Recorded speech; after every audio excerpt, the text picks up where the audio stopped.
I'm very happy with how things went today. I think that I fought really hard. I know that we've been playing against each other for many, many years, from juniors, like under 14s, like representing the U.S. and her representing her country. So I'm very familiar with her, and she's a great person, first and foremost, and a great competitor. I've really enjoyed seeing the way that she's been able to come back and just be so committed. So it was an honor to share the court with her today. I'm very proud of the way that I fought and the way that I executed my game plan and honestly just kept my cool. Bia does a great job of keeping her opponents under pressure, and I had some opportunities where I was up a break in the second. She broke back. We had some tough games back and forth where I had opportunities and they kind of slipped. So I think mentally I'm the most proud of the way that I managed myself mentally today. Okay, well, congratulations. Thank you. Questions? Andrew. Andrew Jones, ESPN Anscape. Taylor, not only congrats on the singles win, but the doubles win and the dominant doubles win with Layla. Mm-hmm. Is this type of day what you work for, and now you work for Aiden for this to have just a wonderful day all around? Absolutely. Someone after the match was just like, how do you do this? How do you play? I was like, man, this is what I train for. So like these type of days where it's just like I'm in the gym, I'm on the court, you're doing the hours, like I'm really happy the way that it shows up. I've worked really hard to be in the place where I am today and be sitting in front of you guys. So, I never take a day for granted. And, I felt great going into the doubles.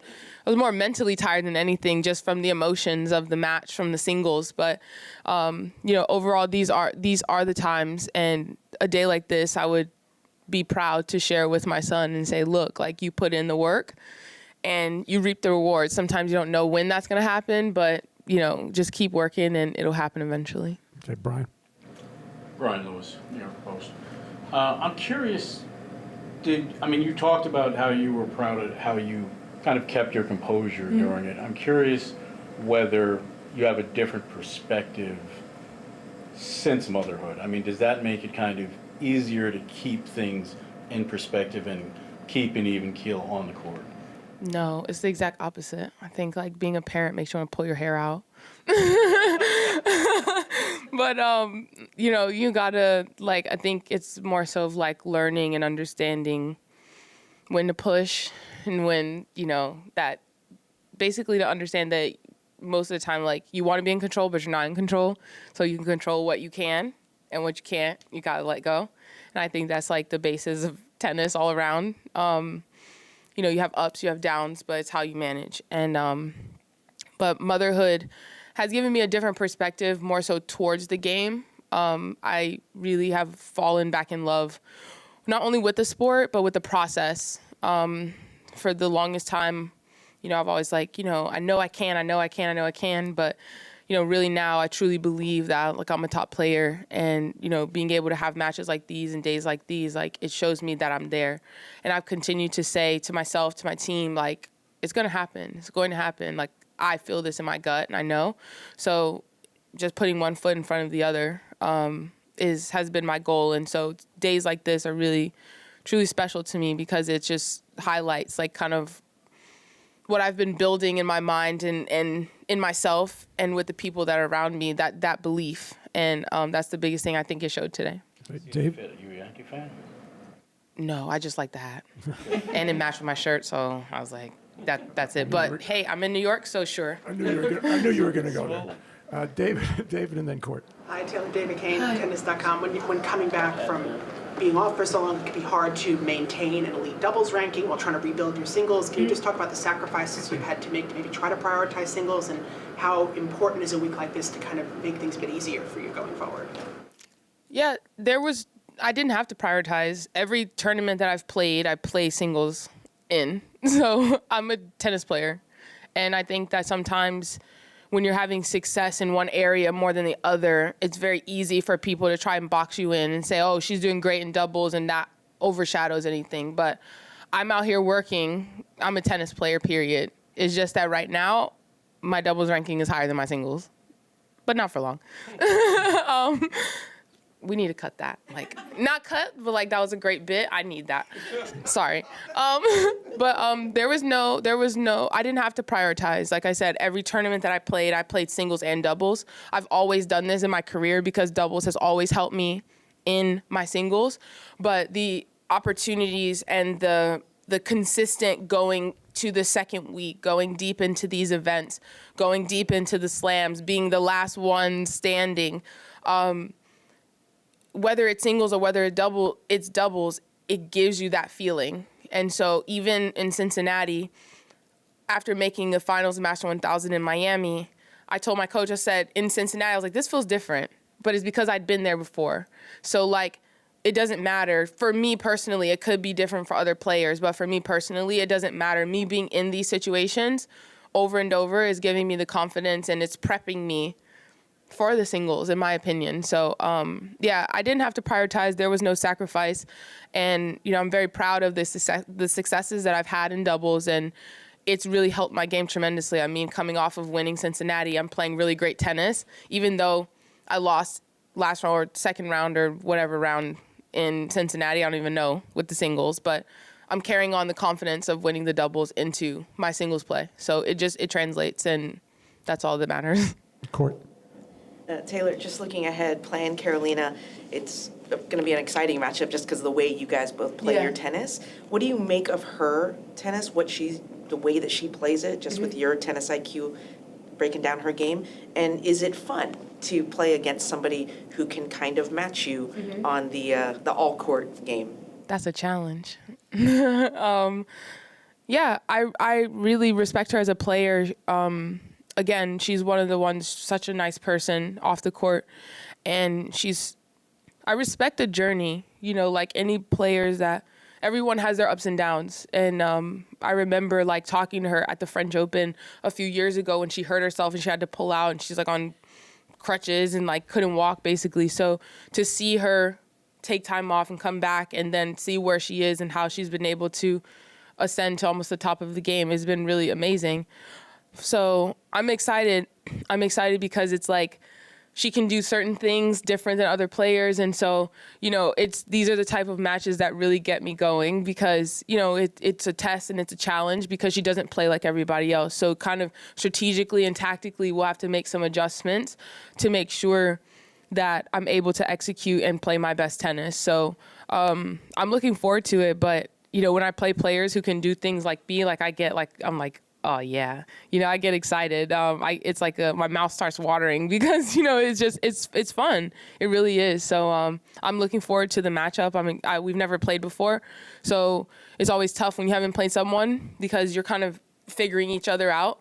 I'm excited for the matchup. I hope you guys enjoy. In the back.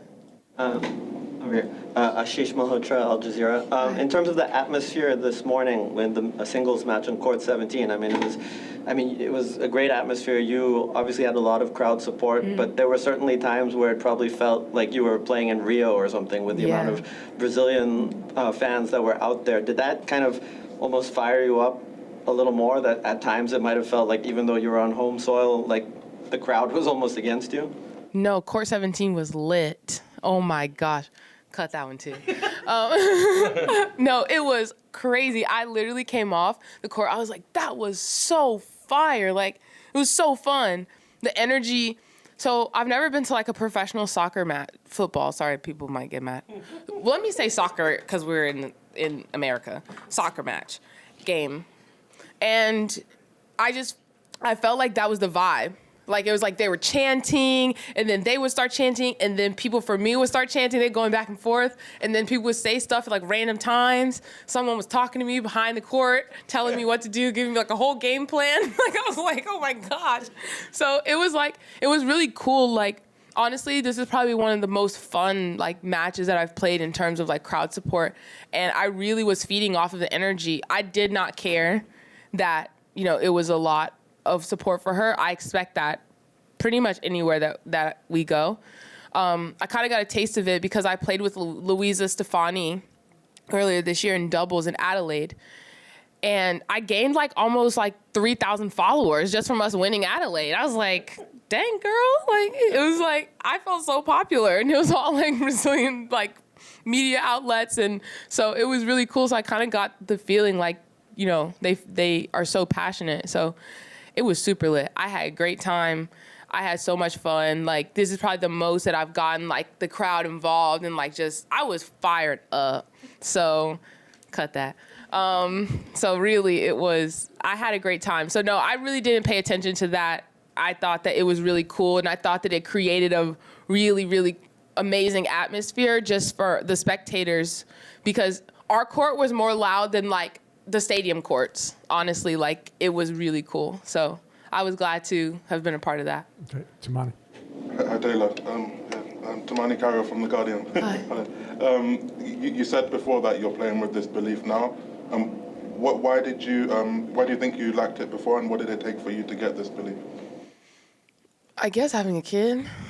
I don't know. Honestly, the belief has come, like, it hasn't been an easy journey, but the belief has come from me, like, putting in the work. Like, I really know that I'm not here by talent. Like, yes, I have talent, quote unquote, whatever. Like, but I'm here because I worked my ass off to get here. Like, in my journey, I don't take anything for granted. And I think that, like, knowing that, being able to refer and go back to your struggles and the hard times, it gives you the strength to know that, like, you can get through it. So I know, like, the sacrifices that I have made, and not many people know, only a handful of people know, like, what I was doing and going through in order to get back to be able to sit in front of you guys and have this type of conversation. So for me, the belief has come from putting in the work, putting in the hard yards, and also not only physically but mentally as well, like really breaking down a lot of different barriers that I had in my mind and kind of trying to figure out what was holding me back. Because I felt like, you know, everyone has told me since, you know, being number one junior, like, you have everything, but there's always something missing. So I had to figure out what that thing was, but only I could do that. So, yeah, I mean, I really worked hard to be here, and every time that I step on the court, like, whether it's singles, whether it's doubles or mixed doubles, like, whether it's a Grand Slam or a Challenger, like, I don't take it for granted. You know, I'm really trying to just put my best foot forward every time that I step on the court and learn something and walk off the court knowing that I gave it my all, but then also, like, figuring out what I learned, whether it's from a win or from a loss, so I can apply it to the next thing that I do, the next match, the next training session, whatever. And that's my approach. Last two questions. Brian, then Boyd. Brian Lewis from the Post again. This is twofold. I mean, what did you, when you're doing your self-eval, I mean, what was it in your mind that you kind of figured out was holding you back to that point? I mean, it's kind of going to sound cliche, but, like, me. Like, my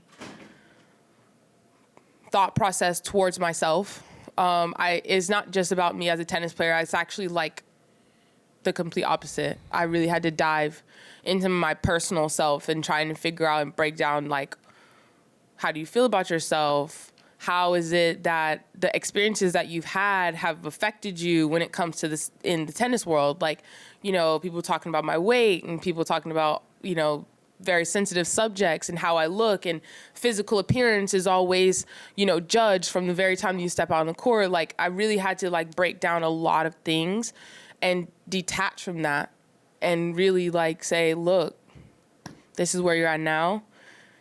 It's not where you want to be. Set a goal, and that was the start. I set a goal. I said, look, when I come back, I'm going to be better than I was when I left. And I said that in my, I said it in my trophy ceremony last year here. I said, it's not an accident. I said, this is what I was going to do, and I'm doing it.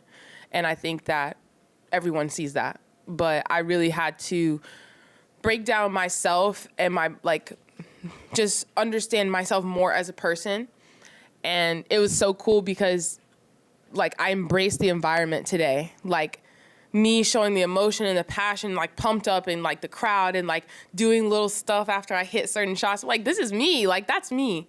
You know, like, and so finally, like, accepting who I am and, like, what all that means and letting it come out. you know, and letting it show and shine like in stages and places like this. And so, you know, before, sometimes I always feel like I had to act a certain way or be a certain thing or kind of measure like who I was. But now I'm just like, hey, this is Taylor. You take it, you leave it, you like it, don't like it, whatever.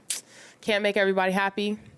And that was another thing. So it's very deep, it's very personal, but, you know, I'm glad that you guys are able to see the true version of who I am. And not only me as a person, like I think that it comes out in my, like talking to you guys, but then also my personality, but then also on court, you know, and just seeing like some, like the truth, like really the pure essence of like me having a great time and enjoying and entertaining the crowd and enjoying the competition and the fight. I think that shows and that means a lot to me.